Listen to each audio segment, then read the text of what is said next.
Welcome everyone. Today we delve into an important message from Philippians 2:3-4.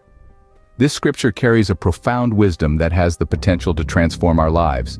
It speaks of humility, selflessness, and the value of placing others before ourselves. This is not just a moral compass guiding us to be better people, but a compass guiding us to a more fulfilling life. Imagine a world where everyone made a conscious effort to put others' interests above their own. It would be a world filled with compassion, understanding, and a shared sense of humanity. A world where selfish ambition and vain conceit are replaced with empathy and humility. This scripture from Philippians is a call to such a world. It's a call to each one of us to step out of our self-centered zones, to look beyond our own interests, and to genuinely value others. Now let's unpack this powerful scripture and see what it truly means for us. First, we explore the concept of selfish ambition. Now, what does that phrase truly mean? In the context of the scripture, selfish ambition refers to the desire to achieve success, recognition, or advantage solely for one's own benefit, without regard for the impact on others. It's the driving force that compels us to climb the ladder of success, often stepping on others in the process. Let's consider a common example. Imagine a team working on a project.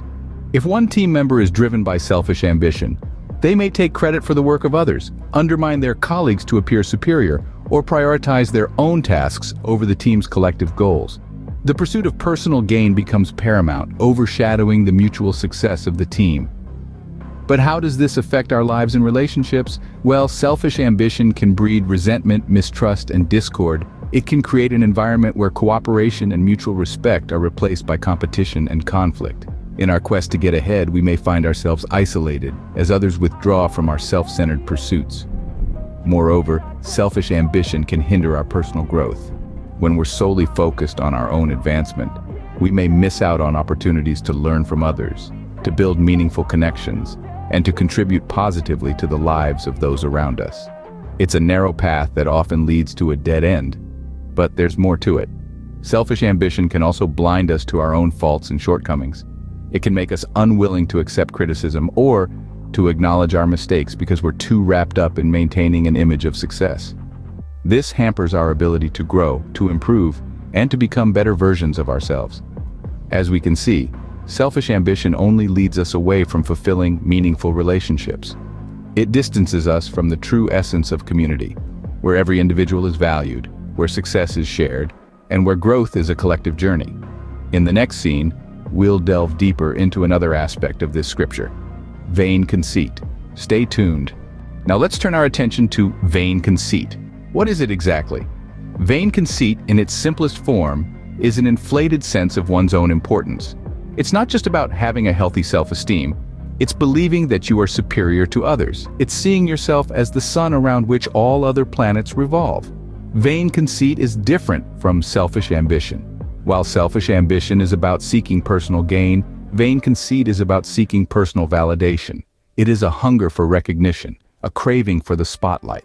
This hunger can be so overpowering that it blinds us to our own shortcomings and the value of others. Let's take an example. Imagine a talented musician, blessed with a beautiful voice and a knack for creating melodies that stir the soul. But instead of using this gift to uplift others, this musician craves applause, accolades, and admiration. The music becomes a means to an end, a tool to feed the musician's vanity. This musician is so consumed by the desire for recognition that they forget the true purpose of their gift: to inspire, to comfort, to bring joy. Vain conceit often leads us to compare ourselves with others, to measure our worth against their accomplishments. This comparison game is a dangerous one, as it breeds envy, bitterness, and discontent. It also distorts our perception of our own value. We start to believe that our worth is determined by how much better we are than others, rather than recognizing that our worth is inherent, unchangeable, and not dependent on external validation. Moreover, vain conceit prevents us from acknowledging and appreciating the value in others. We become so fixated on proving our superiority that we overlook the unique talents, skills, and perspectives that others bring to the table. We fail to learn from them, to grow with them, to celebrate their successes as our own. Vain conceit then hinders us from seeing the true value in ourselves and in others. Having understood the negatives, we now move to the positive: humility. Humility, often misunderstood as weakness, is in fact a strength of character that can drive us to lead more fulfilling lives. Imagine a world where everyone values others above themselves. A world where humility is the norm, not the exception. It's a world where cooperation trumps competition, where understanding overpowers judgment, and where love overcomes hate. Humility is a guiding light. It's a beacon that leads us to better relationships. When we approach others with humility, we open ourselves to their perspectives, their experiences, their wisdom. We listen more, we learn more, and we grow more. Yes, humility is a bridge that connects us to others, a bridge built on the pillars of respect, empathy, and understanding. Consider the example of a teacher who humbly acknowledges that she can learn from her students. She opens herself up to a world of knowledge and experiences that she may have otherwise overlooked. This humility not only enriches her personally, but also strengthens her relationship with her students. Similarly, think of a leader who values his team members above himself. He acknowledges their strengths, appreciates their efforts, and encourages their growth. His humility fuels a positive work environment, fostering teamwork, boosting morale, and enhancing productivity. Humility also empowers personal growth. It allows us to acknowledge our mistakes, learn from them, and improve.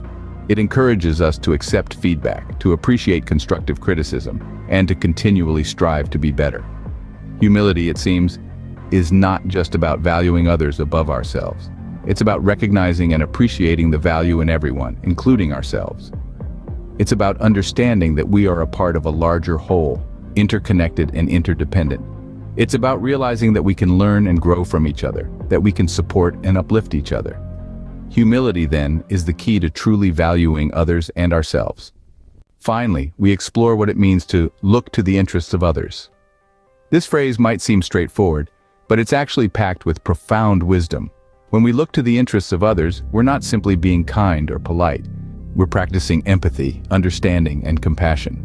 This is about acknowledging that we're all connected, that we're all part of a larger community. And within this community, every single person has their own dreams, ambitions, fears, and struggles. Let's consider an example. Imagine you're a team leader who's always focused on getting the job done. You're efficient, you're driven, and you're successful. But then, one of your team members starts to struggle. They're not meeting their deadlines and their work quality is slipping. Looking to the interest of others means, in this situation, you take a step back and consider what might be going on for this person. Instead of getting angry or frustrated, you approach them with understanding and care. You ask about their well-being, offer support, and try to find solutions together. But this goes beyond just professional situations. It applies to our personal lives as well.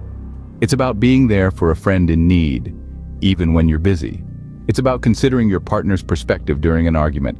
It's about lending a helping hand to a stranger in distress.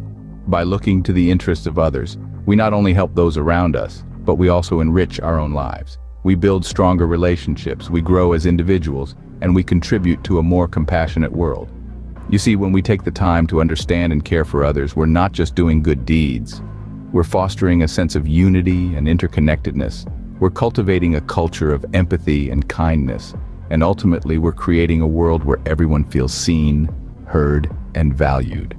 So looking to the interests of others is not just about being nice.